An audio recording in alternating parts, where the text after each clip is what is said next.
Tá. Sororidade, para quem não conhece do latim, soro, irmãs, é entendida com a busca por uma irmandade, entre aspas, entre mulheres, uma união baseada na empatia e no companheirismo em busca de objetivos em comum. E pode ser uma ferramenta para a construção de uma nova identidade das mulheres também na advocacia.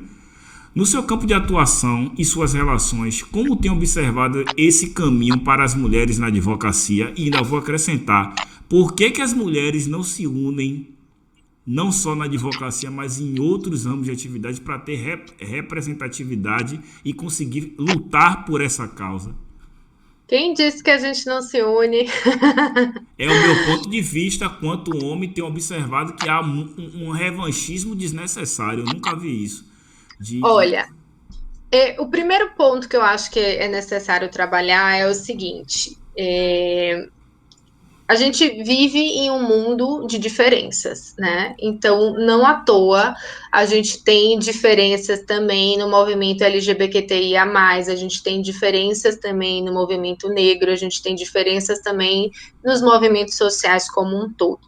Quando a gente fala de feminismos, né, no plural, com as devidas interseções, as interseccionalidades, é porque a gente precisa pautar essas questões, né? Então, por exemplo, o feminismo branco de antigamente, que gostaria que as mulheres realmente chegassem a votar e ser votada, tivessem igualdade salarial e tudo mais, é um feminismo que não abarca, por exemplo, a pauta da mulher negra periférica que quer ter acesso à saúde, que quer não ser espancada pelos maridos, que quer políticas públicas diferentes, né? Que são coisas que muitas vezes não nos atingem. Então, daí porque é necessário a gente pensar na união em relação ao que nos une, mas também ao que nos diferencia.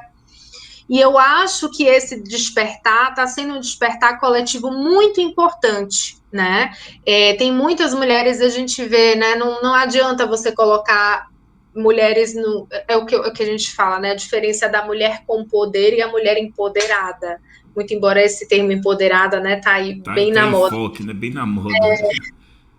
A mulher com poder, muitas vezes, ela vai ser uma representação vazia, né? Ela vai estar lá no poder ocupando uma cota e que ela não vai trazer a pauta feminina, ela não vai trazer, né? Buscar entre os iguais, enfim.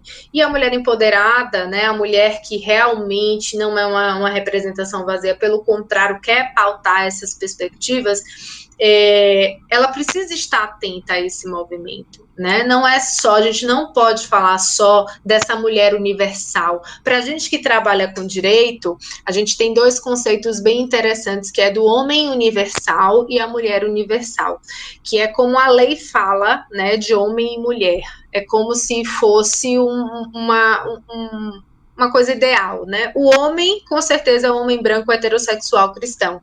A mulher, a gente sequer sabe se ela é contemplada propriamente na lei, porque todos os seus direitos foram tolhidos e vêm sendo recuperados aos poucos. Recuperados não, vêm sendo dados, né? Porque a gente nunca teve. E quando você fala da sua esposa, Carla, prazer, Carla, muito bom ter você aqui.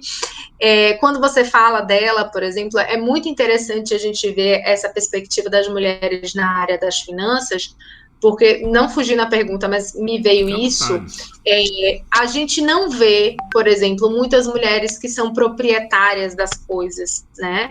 Geralmente são os maridos que têm a titularidade dos imóveis, são os maridos que herdam, são os maridos, porque isso é um ranço da legislação. E, pelo Código Civil de 1916 até 1962, a mulher sequer poderia herdar, tá, a herança dos pais. Isso era passado para o marido. Então, assim, quando a gente fala de finança, quando a gente fala de patrimônio, a gente precisa perceber também que muitas mulheres perderam muita coisa, até inclusive as mulheres brancas, né? Porque a legislação não as amparava. Então, quando a gente fala de sororidade, é muito importante sim a gente, voltando, né? É muito importante sim a gente pautar essa ideia, né, de que nós realmente precisamos ser solidários, precisamos exercer a alteridade, nós precisamos nos unir. A gente já fala, inclusive, de uma corrente de um feminismo latino-americano, né, porque nós temos aí, por exemplo, as mulheres da Argentina já fizeram grandes avanços em que nós ainda não conseguimos, né, brasileiras aqui fazer, mas pautamos questões importantes, porque, por exemplo, a teoria feminista que é utilizada no centro europeu não é a mesma que é aplicada aqui, a realidade latino-americana, caribenha. Então, a gente precisa, sim, pensar nessas diferenças, não só as diferenças em relação às opressões, mas também as diferenças entre cultura, né? Então, sim, a gente precisa se unir e, sim, a gente precisa pensar no exercício da alteridade, no sentido de que eu nunca sofri racismo porque sou uma mulher branca de cabelo liso. E com a posição social um pouco mais privilegiada do que outras também, que não é só a questão da cor, a questão social e econômica também. A questão da classe Isso. também. Então, e que sou, assim, como é que eu posso dizer? Tenho acesso, né? Acho que essa questão do acesso é muito importante. Entre aspas, privilegiada, né? Privilegiada, perfeito. Era essa palavra que eu estava procurando, me fugiu. Então, preciso reconhecer meus privilégios, até para que eu consiga entender a pauta do feminismo negro, para que eu possa entender a pauta do transfeminismo, para que eu possa entender a pauta, né, de uma sociedade antilesbofóbica, uma sociedade que realmente busque a inserção dessas mulheres de forma ampla e plena.